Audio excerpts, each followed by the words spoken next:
यीशु मसीह ने खावाથી આપણે પરમેશ્વરના દીકરા અને દીકરી और બની यह જઈએ यीशु मसीह खाने से हमको उद्धार मिलता है।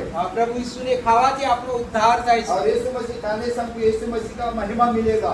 प्रभु यीशु ने ખાવાથી તેનો પ્રભુ યીશુનો મહિમા और આપણને यीशु મળશે मसीह का स्वरूप में हम तैयार हो जाते हैं। અને પ્રભુ યીશુના સ્વરૂપની અંદર આપણે તૈયાર इसके लिए થઈ हम જઈએ यीशु मसीह को खाना એટલા માટે જ પ્રભુ યીશુને ખાવું खाने मतलब यीशु मसीह का हमारा अंदर ले लेना।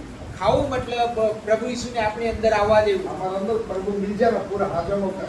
આપણી અંદર પ્રભુ યીશુ આપણી અંદર પાચન થઈ જવું खाना खाने से हजम होता है, खून बन जाता है, हमारा खून हमारे अंदर पूरा कैसे मिल जाता है। इसी प्रकार यीशु मसीह हमारे अंदर पूरा आत्मा प्राण शरीर में मिल जाना पूरा।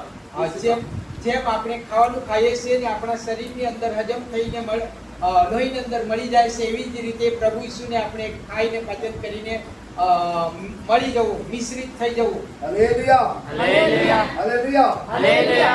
ओके, इतना बात समझ में आया ना?